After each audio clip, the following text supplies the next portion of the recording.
በስመ አብ ወወልድ ወመንፈስ ቅዱስ አሐዱ አምላክ አሜን። ይህንን መልእክት የምትሰሙ ሁላችሁም በያላችሁበት ሰላም እግዚአብሔር ይብዛላችሁ። የሰላም አምላክ ልዑል እግዚአብሔር ስለዚች ዕለትና ሰዓት ክብርና ምስጋና ለእርሱ ይሁን። የእናታችን የቅድስት ድንግል ማርያም የልደቷ መታሰቢያ ቀን ንፍሮ የሚበላው ንፍሮ የሚቀቀለው ለምንድን ነው የሚለውን ርዕሰ ጉዳይ ባጭሩ እናያለን። ደግሞም አሁን እኛስ እያንዳንዳችን በየአካባቢያችን ይህንን በዓል ስናስብ በንፍሮ ብቻ ነው ወይ በዓሉን የምናስበው? እንዴት ነው በዓሉን የምናከብረው? የሚለውንም እግረ መንገዳችንን እናነሳለን። እንግዲህ መጀመሪያ እናታችን ቅድስት ድንግል ማርያም የተወለደችው ከአባቷ ከቅዱስ ኢያቄምና ከእናቷ ከቅድስት ሐና እንደሆነ የታሪክ ድርሳናት ያስረዳሉ። እነዚህ አባትና እናት እግዚአብሔርን የሚፈሩ እግዚአብሔርን የሚታዘዙ በጾም በጸሎት በምጽዋት የሚታወቁ የእግዚአብሔር ወዳጆች እንደነበሩ ታሪካቸው ያስረዳል። ስለዚህ እነዚህ አባትና እናት ልጅ ስላልነበራቸው እግዚአብሔር ልጅ ይሰጣቸው ዘንድ በእግዚአብሔር ፊት አዘውትረው ይጸልዩ እንደነበረ ታሪካቸው ያስረዳል። ከዚህ በኋላ እንግዲህ እግዚአብሔር ጸሎታቸውን ሰማ፣ ልመናቸውን ተቀበለ። እናታችን ቅድስት ድንግል ማርያምን መውለድ ችለዋል።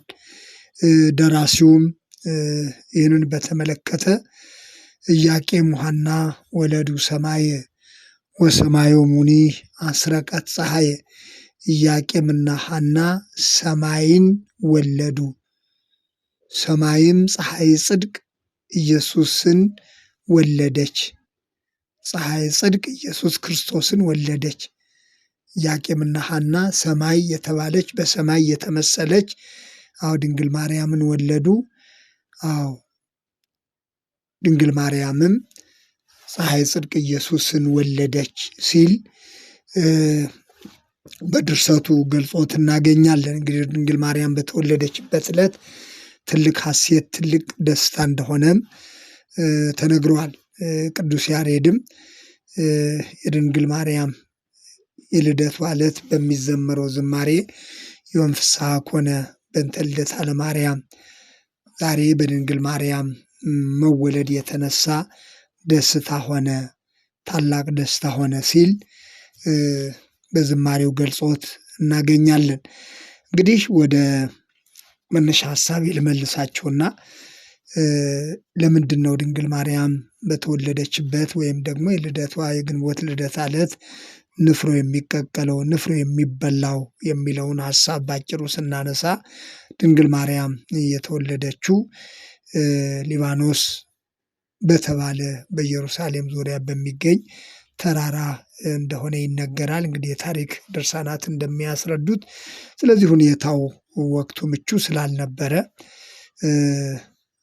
ንፍሮ እንደተቀቀለ ንፍሮ እንደበሉ ታሪክ ያስረዳል።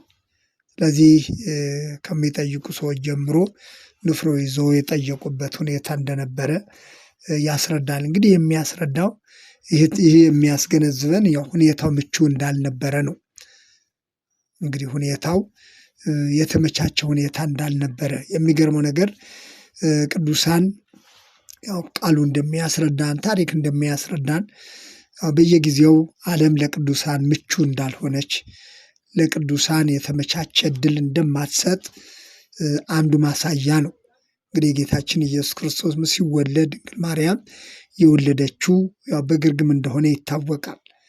ስለዚህ ዓለም ሁልጊዜም ለቅዱሳን ያለው ስፍራ ለቅዱሳን ያለው ቦታ ከልደታቸው በዘመናቸው ሁሉ በዓለም ዘንድ ተቀባይነት አጥተው ያለፉበትን ውጣ ውረድ የሚያስረዳ ነው። ከዚህ የተነሳ ነው እንግዲህ ንፍሮ ሊበላ የቻለው ንፍሮ ተዘጋጅቶ እንደቀረበ የሚያስረዳ ነው። ለምሳሌ እስራኤላውያን ከግብፅ በወጡበት ጊዜ እንደዚሁ በተመሳሳይ ሁኔታ ቂጣ ያልቦካ ቂጣ ጋግሮ እንደበሉ በተለይም የጸሎተ ሐሙስ ዕለት ያንን ፋሲካ በማሰብ ምክንያቱም ፋሲካ የምንለው ያም የተገጣጠመ ወቅት የአዲስ ኪዳን ፋሲካ ከብሉይ ኪዳን ጋር አንድ የሆነበት ሁኔታ ስለነበረ ጉልባን ተዘጋጅቶ ይበላል። ለምሳሌ የጸሎተ ሐሙስ ዕለት ማለት ነው። ያም የሚያስታውሰው እስራኤላውያን ከግብፅ ሲወጡ በችኮላ ስለወጡ በጥድፊያ ስለወጡ ሁኔታው ምቹ ስላልነበረ ያልቦካ ቂጣ ጋግሮ መብላትና ንፍሮ ቀቅሎ መብላት አንዱ የችኮላቸው ቸኩሎ የመውጣታቸው መገለጫ እንደነበረ፣ ስለዚህ ዛሬም ድረስ ጉልባን እየተዘጋጀ ዳቦ እየተጋገረ ቂጣ እየተጋገረ የሚበላበት አንዱ ምክንያት ያንን ለማስታወስ ነው። ስለዚህ ሁለቱንም ታሪካዊ ዳራ ስንመለከት በሁለቱም ሁኔታው ምቹ እንዳልነበረ፣ እስራኤላውያንም ሲወጡ በችኮላ በጥድፊያ ስለወጡ በተመቻቸ ሁኔታ የቦካ እንጀራ ጋግሮ የሚበሉበት ሁኔታ ስላልነበረ ያልቦካ ቂጣ ጋግሮ ከመብላት እስከ ንፍሮ ጥራጥሬ የመብላት ሁኔታ እንደነበረ እንግዲህ ታሪክ ያስረዳል። እንግዲህ ዛሬም ድረስ ቤተክርስቲያናችን ይህንን ትውፊት ይህንን ታሪክ መነሻ አድርጋ ዛሬም ድረስ ሲታሰብ ይኖራል። እንግዲህ ንፍሮ የሚበላበት የድንግል ማርያም የልደቷ ዕለት አንዱ ምክንያትም ይህንን ነው የሚያስረዳው። ስለዚህ እነዚህ ቅዱሳን በወቅቱ የተመቻቸ ሁኔታ ስላልነበረ በሁለቱም ታሪክ ዙሪያ የምናየው እንግዲህ የእግዚአብሔር ሰዎች፣ እግዚአብሔርን የሚያመልኩ ሰዎች፣ የእግዚአብሔር ሕዝብ በምድር ላይ የተመቻቸ ነገር እንደሌለው ለመናገር ዛሬ በዓለም ውስጥ ያሉ የተለያዩ ፈተናዎች ሁሉ እግዚአብሔር በሆኑት ላይ የሚደርሰውን ልዩ ልዩ ፈተና የምናስብበት የምንረዳበት ታሪክ ነው። እንግዲህ የድንግል ማርያም የልደቷ ዕለት ንፍሮ እንደሚቀቀል ንፍሮ እንደሚበላ ሰዎች ሰብሰብ ብለው ይህንን እንደሚያስቡ ይታወቃል። እንግዲህ አጠቃላይ የባሉ ሁኔታ በቤተ ክርስቲያን ያለው ስርዓት አምልኮ ትምህርቱ እንዳለ ማለት ነው። አሁን እያነሳን ያለ ነው በሰፈር የሚከናወነውን ነውና በሰፈር እንዲህ አይነት ሁኔታ ይታያል። ይህ ማለት ግን ዛሬስ በትክክል ሰዎች ሰብሰብ ብለው እንደ ጎረቤትም እንደ አካባቢም ተሰብስቦ ይህንን በዓል ሲያስቡ ንፍሮ ብቻ ነው ወይ የሚበሉት? ቂጣ ብቻ ነው ወይ የሚበሉት? ዳቦ ብቻ ነው ወይ የሚበሉት? የሚለውን ስናስብ በዚህ ዘመን ከዛም ወጣ ባለ ሁኔታ ከዛም ባለፈ ሁኔታ ሰዎች መጠጥ ገዝቶ መጠጥ ሁሉ የሚጠጣበት አንዳንድ ቦታም እንዲያውም ለቀቅ ያለ በዓሉን በማስመልከት ሰዎች ጠጥቶ በልተው እስከ መጨፈር ድረስ የሚደርሱበት ሁኔታም እንዳለ ይታያል።